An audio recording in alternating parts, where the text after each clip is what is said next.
What happens at Cocaine Anonymous meetings? Like the other 12-step programs, it's generally an hour or an hour and a half meeting.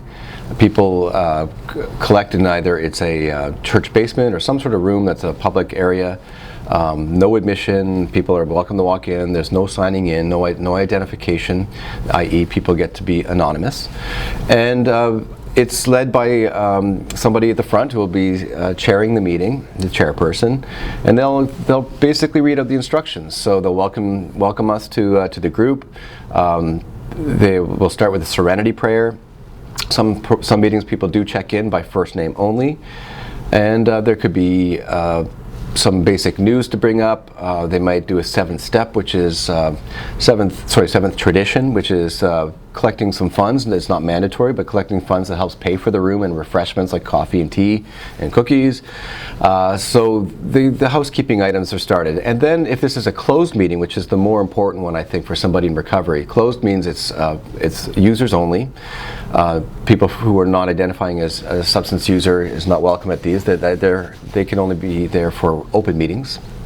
And at a closed meeting, this is where it's like a circular arrangement of chairs, and people can openly discuss anything going on in their lives. What happens is it's healing, it's therapeutic, cathartic for people to express themselves, to voice what's going on in their life. The common theme that I've seen so much in my own recovery is that people are suffering with stress so much, and it's done quietly, and that's not right. It's better, it's healthy to voice ourselves. Plenty of tears are shed as well, and I certainly have shed plenty of mine during the early stages of my recovery. So it's a therapeutic, safe, calm, welcoming, healthy environment. And the topic of conversation could come from reading out of one of the 12-step books. It could be the Narcotics Anonymous book, it could be the AA book, and it could go through steps 1, 2, and 3. It could be anything. And people just chime in when they want to speak, and it goes around the room and in no particular order. And people can share. If it's a busy meeting, they try to keep sharing down to 3 to 5 minutes, so there's room for everybody to chime in.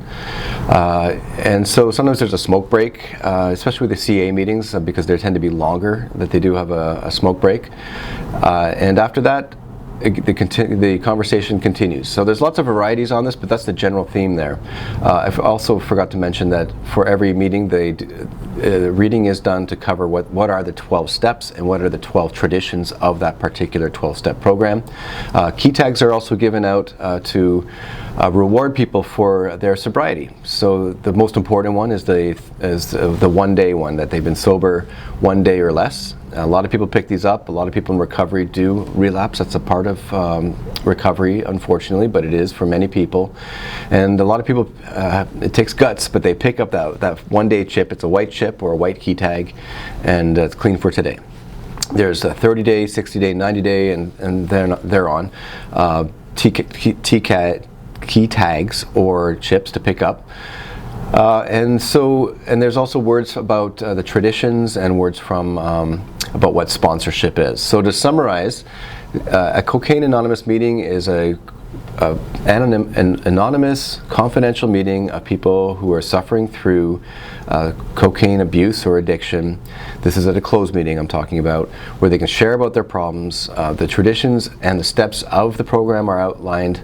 Announcements are made. There's discussion about what is sponsorship. Key tags are given out, but the main thing is to share about what problems are going on in my life as I discuss it during this meeting.